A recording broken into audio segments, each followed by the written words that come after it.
अस्सलाम वालेकुम नाज़रीन, प्रोग्राम खबर और तजिया के साथ मैं हूं मुज़म्मिल सोहरवर्दी।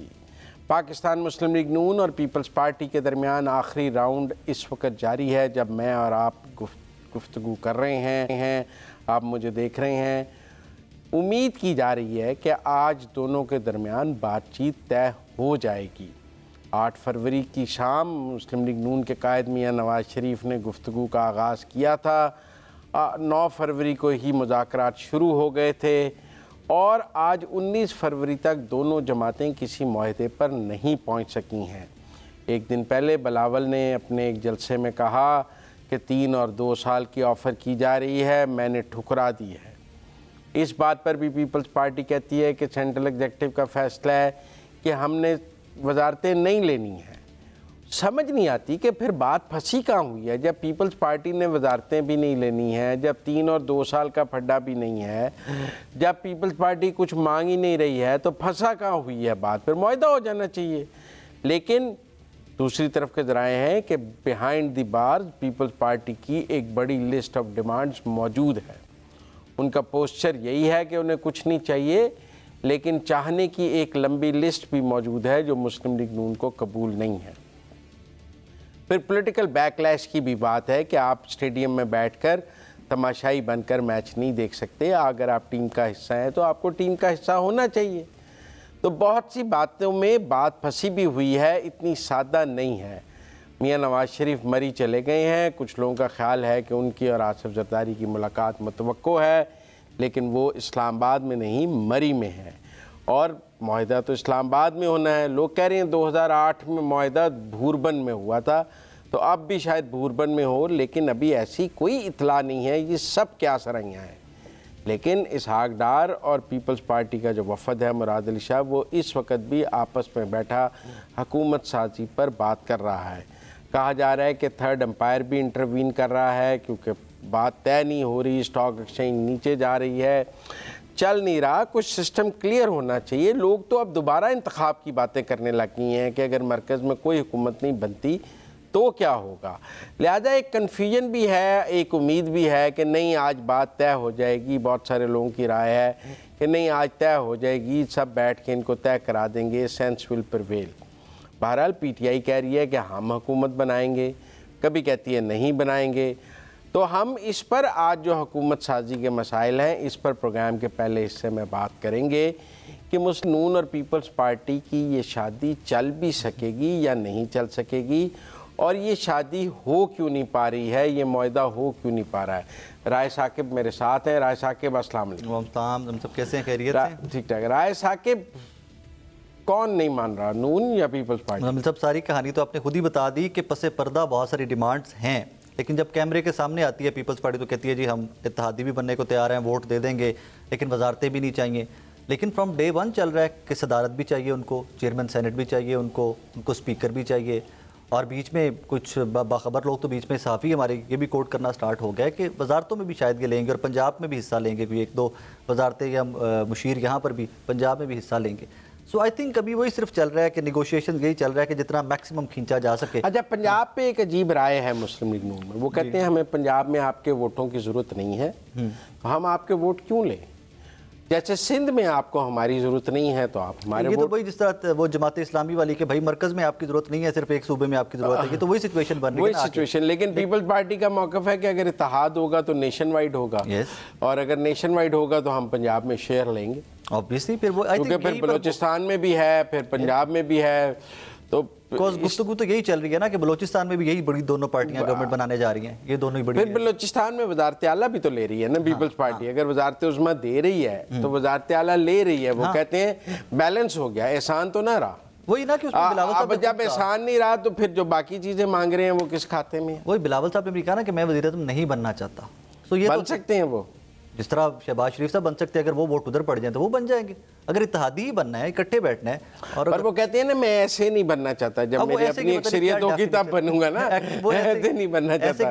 मेरा ख्याल है उनको ऑफर थी कि आप बन जाएं, थी ऑफर उनको ऑफर थी पीपल्स पार्टी को, आप बना लें हुकूमत। उन्होंने डिक्लाइन किया इन्हीं टर्म एंड कंडीशन के ऊपर कि जिस तरह नून लीग को वो सपोर्ट कर रहे हैं, इस तरह नून लीग उनको सपोर्ट करे। हाँ, नून लीग ने कहा जो फार्मूला आप हमारे लिए लाए हैं आप अपने लिए ले लें, कि वजारतें हम नहीं लेंगे, हम नहीं लेते, हम बाहर बैठते हैं, आप चला लें। लेकिन आई थिंक अब चीज़ें फाइनलाइज होने की तरफ चली गई हुई हैं, मेच्योर हो रही हैं, क्योंकि नहीं, आपको लगता है जो बिलावल ने एक दिन पहले तकरीर की है जिस हाई टोन में, और जिसके बाद डार साहब ने जो उसका रिजॉइंडर दिया है कि ये तय हुआ था कि इजलास की बातें बाहर नहीं की जाएंगी, और ये तकरीर जो है ये उस मुआहदे की खिलाफ वर्जी है कि जो हमारे दरमियान मुज़ाकरात हो रहे हैं उसको पब्लिकली डिस्कस नहीं किया जाएगा, तो बिलावल ने मुआहदा तोड़ा है, उसके बाद भी मुआहदा हो जाएगा। आई थिंक गवर्नमेंट तो बनानी है ना मुजम्मिल साहब, अब तहरीक इंसाफ तो नहीं बैठ रही किसी के साथ कि वो बैठ के गवर्नमेंट बना ले और वोट पूरे हो जाए। गवर्नमेंट तो बनानी है, वरना आप केओस की तरफ तो बगैर पीपल्स पार्टी के भी बन जाएगी। कैसे? देखिए, मैंने आइन पढ़ा है। ओके अब सूरत हाल ये है कि 2 वजीर आजम के उम्मीदवार होंगे। ओके, एक उमर अयूब, ठीक है, और एक शहबाज शरीफ। ठीक है। अगर फ़र्ज़ कर लें पीपल्स पार्टी ना शहबाज शरीफ की हिमायत करती है ना उमर अयूब की हिमायत करती है, कहती है हम वजीर आजम के इस खेल में नहीं शामिल हो रहे हैं, नहीं शामिल होते। फर्स्ट एक लम्हे के लिए सोच, हाइपोथेसिस फर्जी तौर पे कि पीपल्स पार्टी और नून लीग का मुआहदा नहीं हुआ, और उसके बाद ये तय हुआ कि पीपल्स पार्टी ना पीटीआई की तरफ गई ना नून की तरफ आई, फिर किसके वोट ज़्यादा है? फिर तो इंडिपेंडेंट जाता है अभी राइट नाउ। कैसे?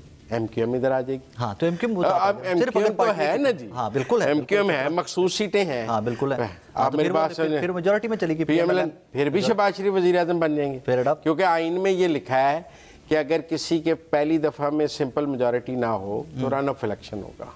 रन ऑफ इलेक्शन में 2 उम्मीदवार होंगे, जिसके वोट ज्यादा होंगे वो वजीर आजम, ठीक है, हो जाएगा। ठीक है, तो फिर पीएमएलएन के ज्यादा फिर पीएमएलएन के ज्यादा बन रहे हैं, फिर पीएमएलएन के ज्यादा बन रहे हैं। तो फिर अगर हम ये मान लें कि पीपल्स पार्टी नाराज होकर रूठ के घर बैठ जाएगी तो फिर क्या होगा? फिर ऐसा तो नहीं होगा कि हुकूमत ही नहीं बनेगी, फिर ये ऑप्शन आ जाएगी, ये प्रिवेल करेगी। पर ये ऑप्शन खतरनाक ऑप्शन है, कमजोर। कल को दोनों फिर इकट्ठे बैठ जाए कहीं पे। कौन दोनों?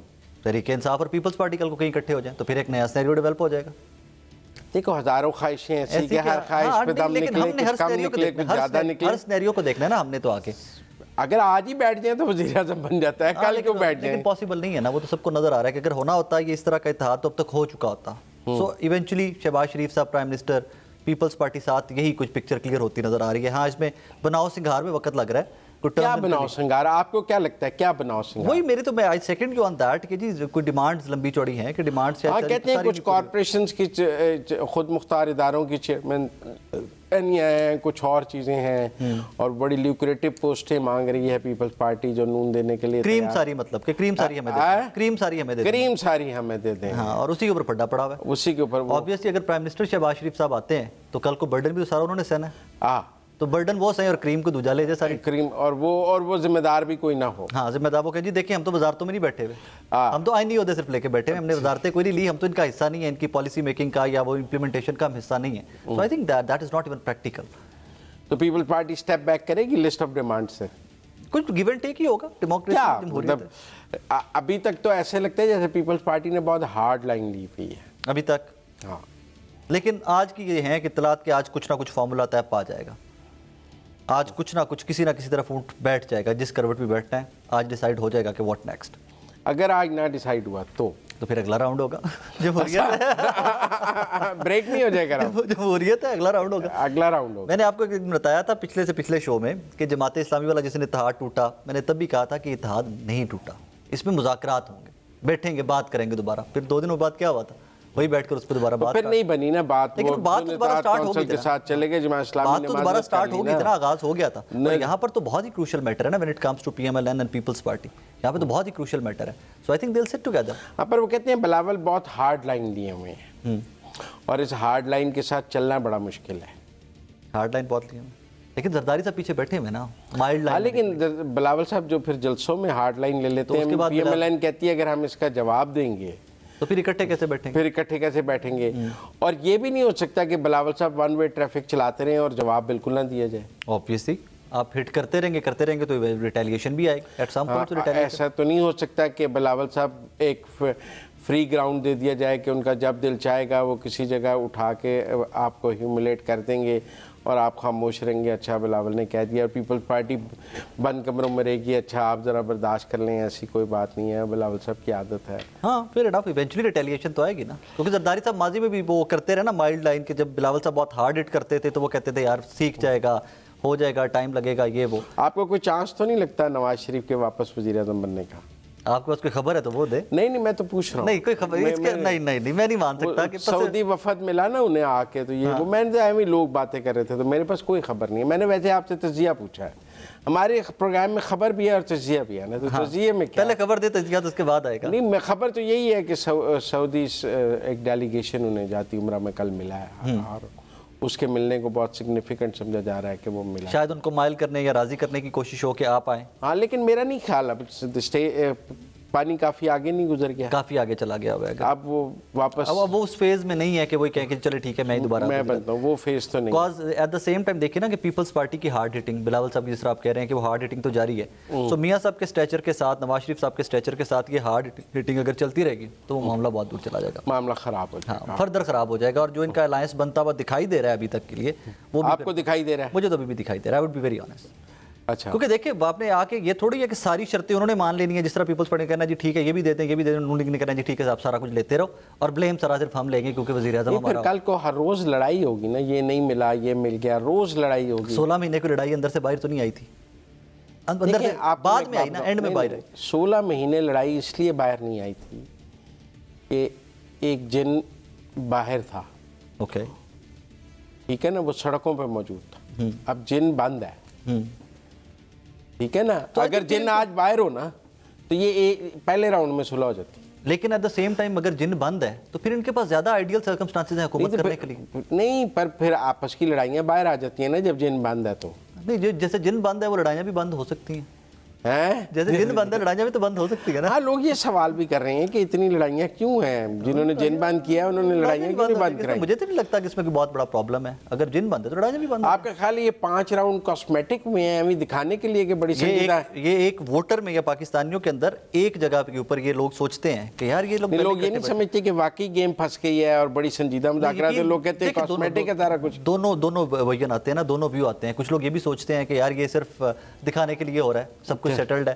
राजा रियाज साहब ने भी तो कहा, क्या उन्होंने कहा कि सारे मामला तय पाए में पहले दोनों जमातों के, अब सेटलमेंट हुई है, क्या किसके पास जाना है। आप राजा रियाज को बहुत मोतबर समझते हैं क्योंकि उनकी हर खबर ठीक साबित होती है। अच्छा, क्योंकि जो उन्होंने स्टार्ट से देनी स्टार्ट की एग्जैक्ट वैसे वैसे होता है तो जब एक चीज आप उनके अक्लो दानिश के कायल हैं। मैं अक्लो दानिश नहीं, मैं उनके सोर्स का कायल हूं, जो वो कहते हैं वो होता आया है।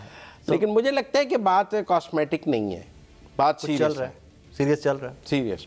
तो फिर आप वाला सेकंड वर्जन आ जाएगा कि फिर उसके बाद फर्दर जाके रन ऑफ इलेक्शन, फिर उस तरफ चले जाएंगे। मतलब आप मेरी बात सुनिए, मुझे लगता है कि दोनों जमातों के दरमियान इस वक्त संजीदा नौयत के आपस में इख्तलाफात भी हैं और बात तय नहीं हो रही, तो ये बात कोई कॉस्मेटिक नहीं है, वाकई तय नहीं हो रही। तो फर्दर फिर किस तरफ जाएंगे? हैं फर्दर किस तरफ जाएंगे? फिर मजबूर हैं दोनों तय करने के लिए, ये बात मैं मानता हूँ कि दोनों के पास भागने का रास्ता नहीं है, लेकिन इतने दिन लेना भी बहुत खतरनाक है। आप देखें स्टॉक एक्सचेंज गिरी है, जितने ज्यादा दिन लिए हैं उससे परसेप्शन हुआ है कि हुकूमत कमजोर है। अगर पहले दिन ये मुआहदा हो जाता है और वो कहते हैं कि जी हमारे 200 वोट पूरे हो गए, नेक्स्ट डे स्टॉक एक्सचेंज खड़ा हो जाना था, नेक्स्ट डे खड़ा हो जाना था और लोगों ने कहना था बड़ी मजबूत हुकूमत बन गई, बड़ी मजबूत। इवन आपने ये कहा कि उनके नंबर तो गिनो, वोट तो गिनो कि कितने बनते हैं सबको मिला के। इवन यू सेड दैट कि कितने ज्यादा नंबर बन जाते हैं उनके, जो रिक्वायर्ड है 169 उससे तो कई ज्यादा नंबर बन जाते हैं। लेकिन इतने दिन गुजरने से बहुत सारी पॉलिटिकल स्पेस भी तो हाथ से निकल गई। हाँ, माइलेज निकल गया, प्रोपेगेंडा को भी ज़्यादा उसमें मिला के जो आपके फर्दर जो अगेंस्ट पार्टीज हैं उन्होंने भी अपना अपना वर्जन देना स्टार्ट कर दिया, क्योंकि उनको स्पेस मिली ना। अगर मुआहदा हो जाता तो सब की तवज्जो हुकूमत साजी की तरफ हो जाती। बिल्कुल ऐसे। मुआहदा नहीं हुआ तो तवज्जो इलेक्शन पे रही, तो जो इधर उधर रही, तो बहुत टाइम मिल गया मुखालफिन को भी खेलने का। That's true. तो इसका नुकसान तो मेरे ख्याल में दोनों सियासी जमातों को। आई थिंक नुकसान पाकिस्तान को हो रहा है this moment, I will be very honest with you. मतलब कि इलेक्शन हो गए, रिजल्ट्स आ गए, अब आगे गवर्नमेंट फॉर्मेशन में आगे जाना चाहिए ना। जिस तरह केपी के अंदर एक चारों सूबाई हुकूमतें तो सेटल सेफ, वो सेफ हो गई हुई हैं कि पता है किस किस की बन रही है। केपी सेफ है, पता है किसकी बन रही है। बलूचिस्तान में अब आइडिया हो गया किसकी बन रही है। सिंध में पता है। ये मुस्लिम लीग नून में जो आवाजें आ रही हैं कि हमें ऑपोजिशन में बैठना चाहिए, आप इनको सीरियस समझते हैं? यस आई डू, क्योंकि आप ही की बात है ना कि भाईजान ये जो सारा रिफ्ट चल रही है, ये रिफ्ट प्रैक्टिकल है, कॉस्मेटिक नहीं है, दिखाने के लिए नहीं है। अगर प्रैक्टिकल है तो अगर रिफ्ट प्रैक्टिकल रियल है तो रिफ्ट रियल है, तो फिर रिफ्ट की वजह से ये भी तो हो सकता है कि भाईजान कहे हम बैठ जाते हैं, चले आप हुकूमत बना ले किसी के साथ। पर रास्ता नहीं है ना, बैठने की जो कीमतें हैं वो अदा नहीं हो सकती। इसीलिए तो मैं ये अर्ज कर रहा हूँ कि ये पाकिस्तान के लिए खतरनाक सर्कमस्टांसेस बनते जा रहे हैं। आगे चलना चाहिए इस मोमेंट में, क्योंकि शायद मुस्लिम लीग नून तो पीपल्स पार्टी के बगैर वज़ीर आज़म ले आए, पीपल्स पार्टी मुस्लिम लीग नून के बगैर वजीर आजम नहीं लाती। फिर वो जोड़ तोड़ में जाएंगे, फिर वो जोड़ तोड़ में जाएंगे, फिर नहीं, वो उनकी सीटें बहुत कम है ना। नहीं, अगर वो आज़ाद कोई तोड़ छोड़ के ले आते हैं, आज़ाद तो सारे नून में शामिल हो रहे हैं। आज भी एक एमएनए जो है नून में आए हैं अभी तक से, तो लोगों का ट्रेंड तो देखिए पाकिस्तान के अंदर एक इंप्रेशन भी चलता है ना, वो जिसको हवा कहते हैं, हवा भी चलती है। तो हवा जो चल रही है वो तो अभी तक शहबाज शरीफ साहब की चल रही है, हवा तो यही चल रही है ना। आपके मेरे किसी बंदे से भी बात कर लें कि वज़ीर आज़म कौन, वो कहे जी शहबाज शरीफ वज़ीर आज़म बन रहे हैं। तो जब हवा वो चल रही है तो सारे लोग शामिल भी उसी जमात में होंगे जिसकी हवा चल रही है। तो फिर सिर्फ बलूचिस्तान में कुछ आज़ाद जो एमपीएस हैं वो पीपल्स पार्टी में गए हैं, वो शायद इसलिए कि वहाँ पीपल्स पार्टी का वज़ीर आला आ रहा है तो उन्हें लग रहा है कि पीपल्स पार्टी की हुकूमत आ रही है, तो वहाँ एमपीएस उधर जा रहे हैं, उसी जमात पे। अदरवाइज एमएनएस का जो ट्रेंड है वो हमने नून लीग की तरफ देखा है। मरकज में गवर्नमेंट बनती नजर आ रही है उनकी अभी तक, तो अब इसके बाद फर्दर क्या हो जाए? बनती नजर आ रही है, बन नहीं रही, बनती नजर ही आ रही है ना। कि देखे डेडलॉक किस चीज के ऊपर हो सकता है, इसी में ना कि कोई ये बड़ा ओहदा, कोई ये वाली चीज, वो कोई गिव एंड टेक के अंदर कोई कहीं ना कहीं कोई झोल आ रहा है ना। लेकिन देखिए ना जी, स्पीकर ले भी लें तो क्या फर्क पड़ता है, स्पीकर के पास क्या अख्तियार है। मेरा ना राजा साहब पहले भी तो स्पीकर रह चुके हैं ना, राजा साहब पहले भी स्पीकर रह चुके हैं, पर तब अपोजिशन पार्लियामान में नहीं थी। अब होगी, आप अपोजिशन पार्लियामान, तगड़ी अपोजिशन होगी। अब स्पीकर के बाद बहुत लीवरेज होगा, जिस दिन वो गवर्नमेंट को टाइट करना चाहेगा वो अपोजिशन को टाइम देता रहेगा। तो इस वक्त आप स्पीकर, एक ऐसा स्पीकर जिसके पास वाइब्रेंट अपोजिशन हो, वो प्राइम मिनिस्टर से ज्यादा इंपॉर्टेंट होता है। वो देखिए उसमें, और वो भी दूसरी जमात का हो, हलीफ जमात का हो। देखिए वो थ्रेट तो हमेशा रहेगा ना उनके लिए कि वो जमात इटसेल्फ उसी जमात में से तो नहीं है ना स्पीकर, कोलिशन में से है ना, एलआई में से। पर कोलिशन नाराज हो जाता है तो फिर पार्लियामान से नाराज हो जाता है। वही तो मैं कह रहा हूँ ना कि अगर वहां तो फिर हम दोनों का कंसेंसस है कि आज रात अच्छी खबर आ सकती है, आनी चाहिए, मेरा आनी चाहिए। और अगर आज रात ना आई तो फिर एक और राउंड हो जाएगा। आपके ख्याल में बात पक्की नहीं टूटती है? नहीं, आई डोंट थिंक सो। चले ब्रेक का वक्त हुआ, ब्रेक से वापस आते हैं तो अगले टॉपिक पे बात करेंगे। नाज़रीन, आज पहली ब्रेक।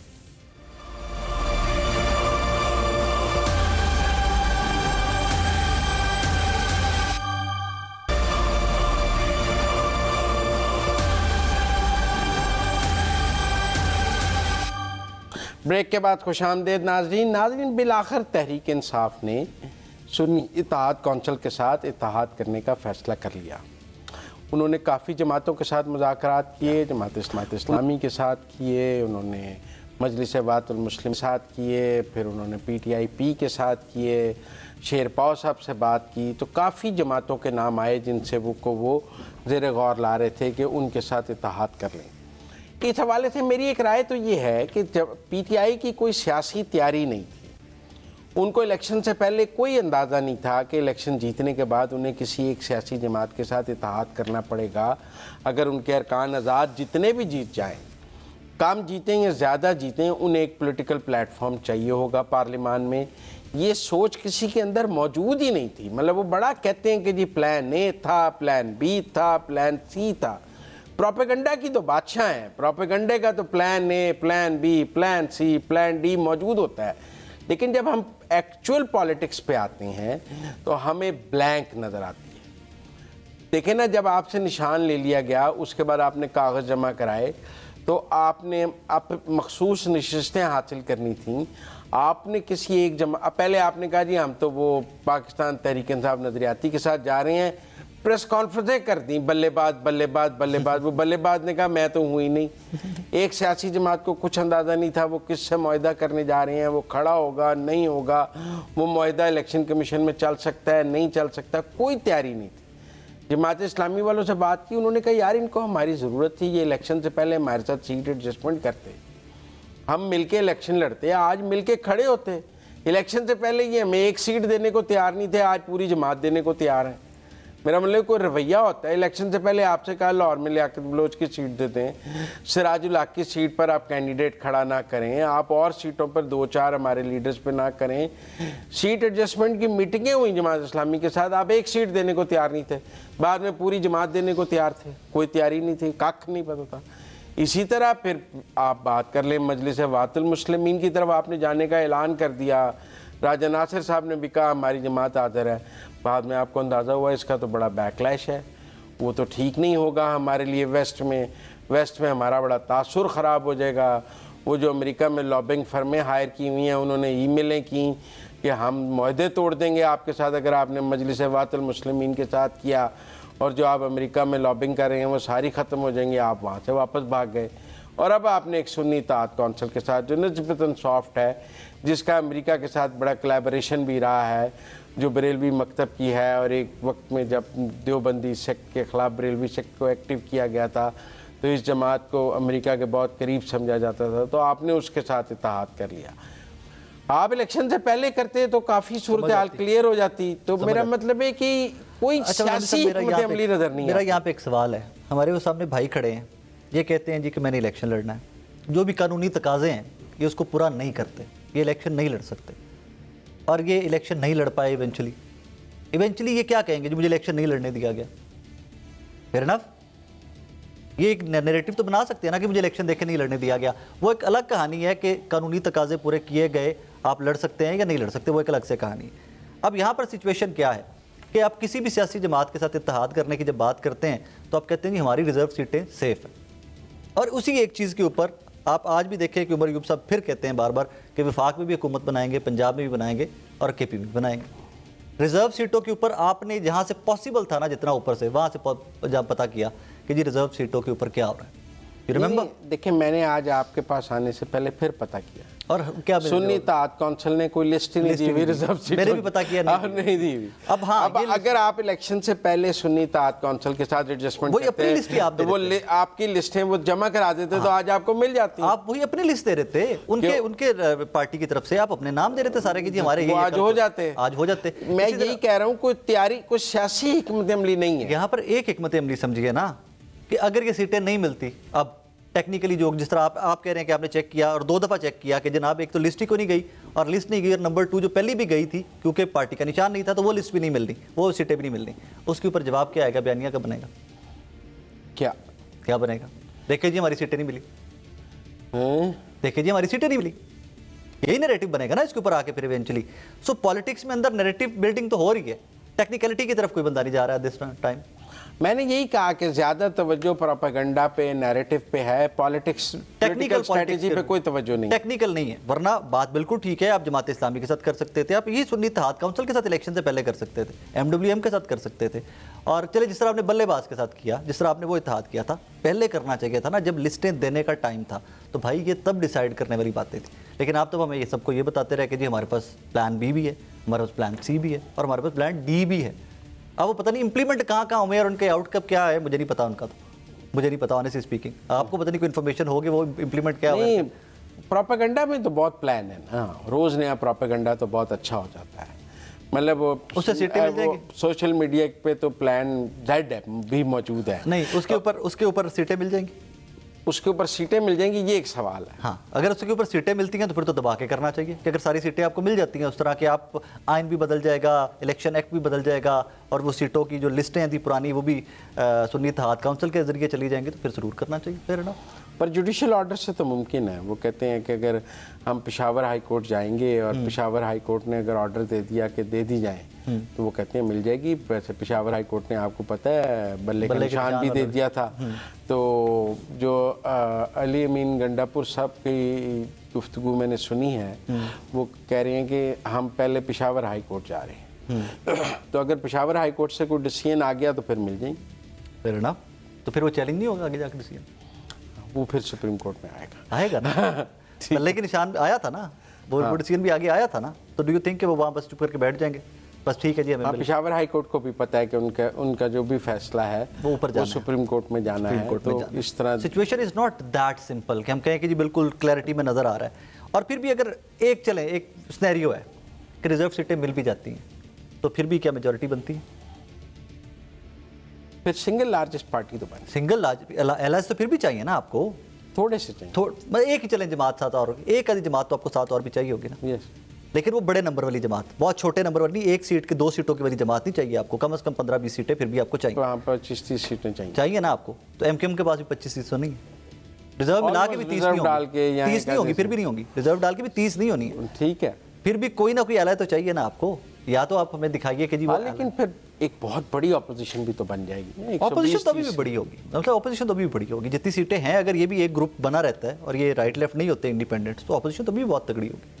वी कांट से कि बहुत कमजोर ऑपोजिशन होनी है। रीजन ये कि उनके मद्दे मुकाबले भी तो कोलिशन है ना। मध्य मुकाबिल सिंगल लार्जेस्ट पार्टी या कोई मेजोरिटी में एक पार्टी तो नहीं है, उनके मध्य मुकाबिल भी तो कोलेशन है। अगर मध्य मुकाबिल कोलेशन है तो उनके अपने भी वो छोटी मोटी रिफ्ट। हाँ, लेकिन मेरा मतलब है कि इस तरह मतलब अभी आप देखें ना जो मैरियट में हुआ उसमें भी कुछ एमएनएस गायब थे, हाँ नहीं आए। अभी तक तो पीटीआई अपने तमाम एमएनएस को एक छत तले सबको शो नहीं कर सकी है। हाँ, नंबर गेम नहीं शो कर सकी अपनी कि अभी तक तो नंबर गेम नहीं शो कर सकी कि हम कहें कि जी सारे के सारे एमएनए मौजूद हैं, आप एक छत तले गिन लें और वो सब कहें कि हम साथ खड़े हैं। ऐसी बात नहीं है, नंबर्स आर मिसिंग। अच्छा, उसमें एक और चीज़ है जो पिछले, क्योंकि आज शो हमारा पहला था इस वीक का, इस वीकेंड के ऊपर कुछ और मामला भी चलते रहे केपी के अंदर, कि केपी के अंदर भी वो खातून है जो साबिका फर्स्ट लेडी की स्पोक्स पर्सन है, उन्होंने भी एक सियासी जमात का नाम लेके कहा कि अगर तहरीक इंसाफ उनके साथ इत्तेहाद करेगी तो एजिटेशन आएगी केपी के, पीटीआई पीक के। हाँ, पीटीआई पीक के, कि अगर उनके साथ इत्तेहाद होता है। क्या परवेज खटक साहब ने जमात की सरबराही इसलिए छोड़ी थी कि महमूद खान काबिल कबूल थे, वो काबिल कबूल नहीं थे? ये सवाल और है। उन्होंने रास्ता दिया था पीटीआई पार्लियामेंटेरियंस को पीटीआई के साथ इत्तेहाद करने का। जुनैद अकबर साहब की स्टेटमेंट भी इसके ऊपर आ गई, एमएनए, उन्होंने भी कहा ये एक्सेप्टेबल नहीं होगा। नहीं, वो एक अलग बात है, नहीं लेकिन होगा। जो परवेज खटक साहब ने सरबराही छोड़ी यकदम पीटीआई पार्लियामेंटेरियंस की, तो एक राय ये भी थी कि उन्होंने इसलिए छोड़ी है क्योंकि वो काबिल कबूल नहीं थे पीटीआई वालों के, तो उन्होंने कहा मैं पीछे हट जाता हूँ, महमूद खान आगे आ जाएं तो इत्तेहाद हो जाए। इत्तेहाद होके क्या मिलेगा उनको, क्या मिलेगा? दो सीटें हैं ना, दो सीटें हैं उनके पास, तो कुछ मखसूस 5-6 और मिल जाती, 10 हो जाती और केपी में तो 10 मेजोरिटी में है ना ऑलरेडी, वहां पर तो सिंगल में मेजोरिटी में है ना, लार्जेस्ट पार्टी वही है, वहां पर तो हुकूमत उनकी बन रही है, लेकिन वहां का वोटर। लेकिन गंडापुर साहब का नोटिफिकेशन नहीं हुआ अभी तक। हो गया ना? नहीं हुआ। हो गया, मैंने देखा। हो गया? हाँ, हो गया। और वो आज जमानत भी करा रहे थे। नहीं होता तो और कम लोग हैं उनके पास। वहां से एक वो जिद्दी है ना कि जी उसी को बनाना है, वरना और लोग भी तो है ना, और भी इतने लोग जीते हुए वहाँ से कोई भी है, और बड़े बड़े सीनियर पॉलिटिशियन भी हैं जो तहरीक इंसाफ के साथ पुराने चले आ रहे हैं, उनमें से भी किसी को बनाया जा सकता है। वहाँ पर हुकूमत साजी प्रॉब्लम नहीं है इनके लिए।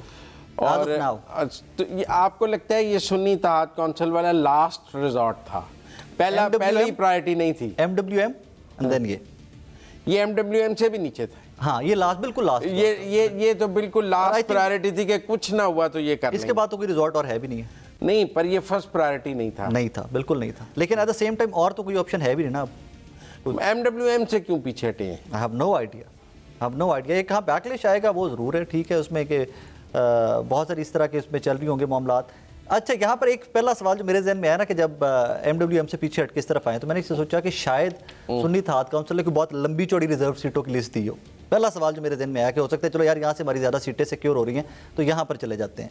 तो मेरे जहन में पहला ये आया था पॉइंट, बट वो जब चेक किया तो लिस्ट ही नहीं गई हुई वहाँ से। तो उन्हें क्या उम्मीद ही नहीं थी। मेरा मतलब है कि अगर इलेक्शन से पहले उन्हें इशारा किया होता तो वो लिस्ट दे देते। अगर आप पहले मामलात होते कोई या बैठ के डिस्कशन भी हुई, क्योंकि मेरी जो भी बात हुई है अब लिस्ट नहीं दी जा सकती।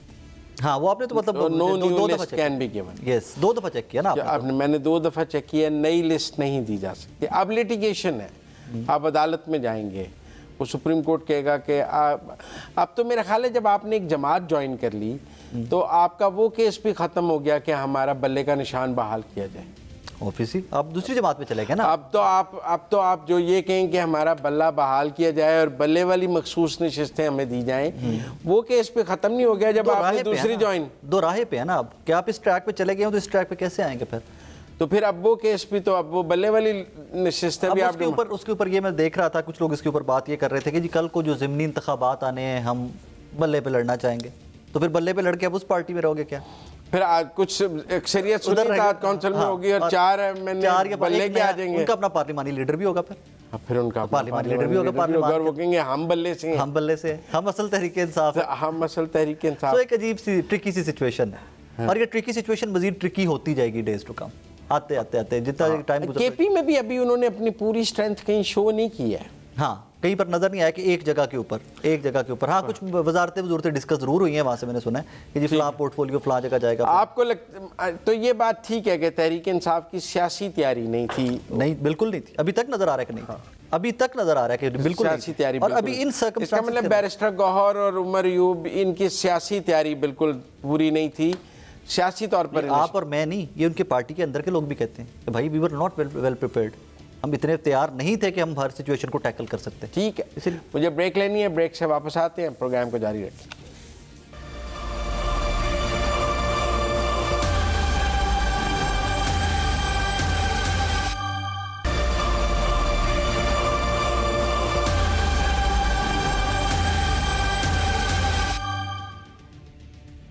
ब्रेक के बाद खुशामदीद नाज़रीन। इलेक्शन को हुए 11 दिन हो गए हैं, हुकूमतें अभी नहीं बन सकी हैं। आज के भी मुज़ाकरात के बाद अभी कोई ऐसा एलामिया नहीं आया है जिसके नतीजे में हम कह सकें कि बात तय हो गई है। इजलास ज़रूर ख़त्म हो गया है, लेकिन बात तय होने का कोई बाकायदा एलामिया या प्रेस टॉक नहीं आई है। अब सूरत हाल ये कि आज सुप्रीम कोर्ट में एक दरख्वास्त थी कि इलेक्शन को कालादम ही करार दे दिया जाए। मैं बहुत हैरान था कि किस कानून और आइन के तहत सुप्रीम कोर्ट इलेक्शन को कालादम करार दे सकता है। आप किसी एक सीट पर धांधली का कह सकते हैं, कोई बहुत सारी सीटों पर धांधली हो तो आप वो सारा इलेक्शन कालादम कैसे करार दे देंगे। तो मेरे ज़हन में कोई एक सियासी जमात जाए तो भी बात की जा सकती है। कोई एक रिटायर्ड ब्रिगेडियर साहब की दरख्वास्त थी, सुप्रीम कोर्ट ने लगाई हुई थी, बहुत सारी खबरें थी कि कालादम हो ही ना जाए। कहने लगे जी बड़ी ग्रेट गेम है, आपको पता नहीं है। कल सुप्रीम कोर्ट से मुझे कई लोगों ने कहा लग गई है पिटीशन, कालादम हो जाना इलेक्शन। मैं बड़ा पूछा लोगों से कि कोई कानून के तहत ही होगा ना, उन्होंने कहा नहीं लग गई है पिटीशन, हो जाना है कालादम। तो फिर आज काजी फायज ईसा साहब ने इस पिटीशन में से हवा निकाल दी। उन्होंने कहा भाई किधर कैसे कौन पे पता लगा, वो जिसकी है वो था ही नहीं, वो मिला भी नहीं सारा दिन सुप्रीम कोर्ट को मुद्दई जो है ना। और अब ये रखा गया है कि वजारत दिफा को कहा गया कि उनकी तामील कराई जाए, उनके घर का पता भी नहीं था, वो अदालत में मौजूद भी नहीं थे। तो एक गुमनाम सी नामालूम सी पिटीशन थी जो इलेक्शन को कालादम कराना चाहते थे। दूसरी तो कौन ऐसी पिटीशनें दायर कराता है और फिर हमारी अदालतों का टाइम ज़ाया होता है, टैक्स पेयर्स के पैसों पे जजेस बैठते हैं और वो इस किस्म की पिटीशनें सुनते हैं।